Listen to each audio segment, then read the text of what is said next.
Salve, salve, alunos do oitavo ano do Colégio MCE. Nessa aula nós iremos revisar os conteúdos lá da Unidade 5, Independência das Colônias da América Espanhola. Em 1808, as tropas napoleônicas invadiram a Espanha, provocando intensas reações negativas na população espanhola.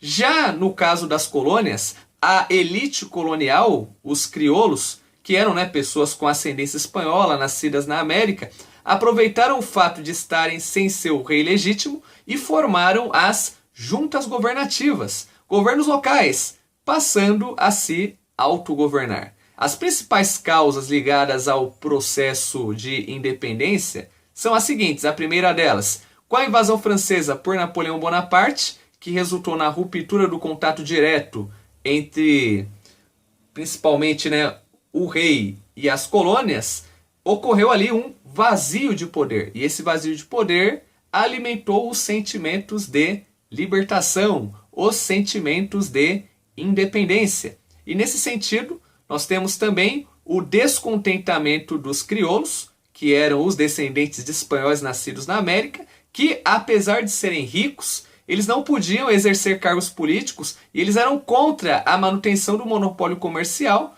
porque com o monopólio comercial ocorria que eles só podiam vender para a Espanha. Eles não tinham uma liberdade comercial. E os povos indígenas eles viviam uma forte tensão social, sendo que muitos deles eram explorados pela população não indígena.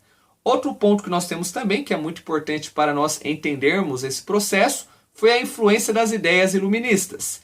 Tanto que a independência dos Estados Unidos e a Revolução Francesa, assim como a ajuda do Reino Unido, a ajuda da Grã-Bretanha e dos Estados Unidos, foram cruciais para afastar a Espanha do comércio americano. Quando nós trabalhamos o processo de independência, o processo de independência ele pode ser caracterizado por duas etapas. Na primeira etapa, que vai dos anos de 1810 a 1816, nós temos os levantes que ocorreram principalmente na América Espanhola. Lá no México eclodiram sucessivas revoltas lideradas pelos padres Hidalgo e Morelos, os quais foram rapidamente reprimidas. Na Venezuela, o Congresso Geral de Caracas proclamou a independência em 1811. Tanto que os militares Miranda e Simão Bolívar, que eram os líderes dessa revolta, eles foram derrotados e os espanhóis eles voltaram a dominar o território.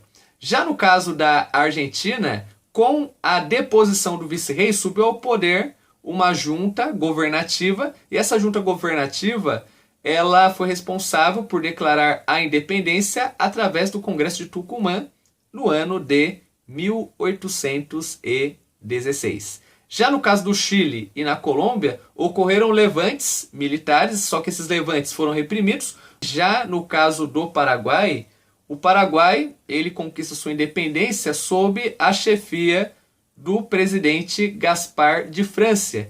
Ele constrói uma junta governativa e ele assume o poder em 1811, declarando a independência desse país.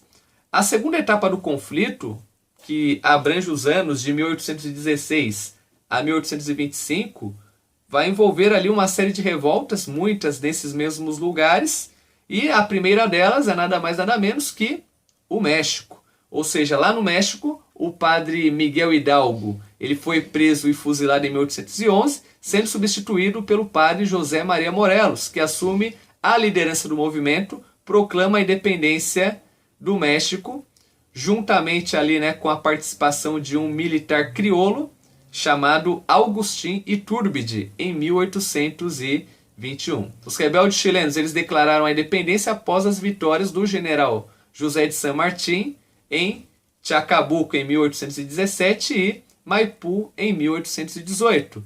A Colômbia ela torna-se independente depois da vitória de Simão Bolívar em Boyacá em 1819. Lá no Chile, o José de San Martín ele parte para o Peru, que era o centro da resistência colonial espanhola, e com isso acompanhado pelo Lord inglês Thomas Cochrane, que era uma espécie de mercenário, eles conseguem vencer as tropas coloniais e eles libertam o Chile lá no ano de 1821. 1921. O Simão Bolívar e o San Martín, eles conseguiram ali uma maior coordenação de ações. E lá em Guayaquil, no Equador, eles conseguiram ali, principalmente, né, conquistar a independência desse país por conta, né, das vitórias militares. Eles conseguiram consolidar a independência da Venezuela e a independência da Bolívia no ano de 1825.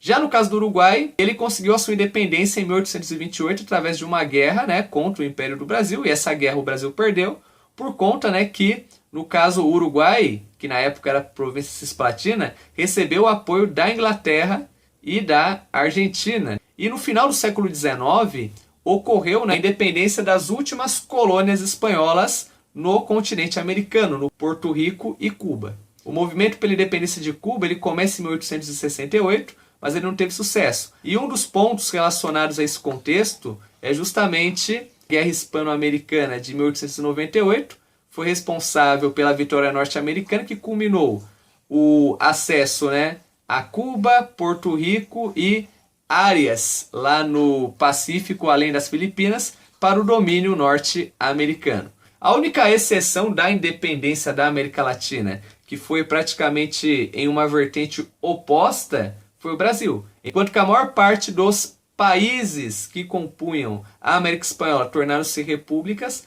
o Brasil ele adotou a monarquia como forma de governo. Ok, pessoal?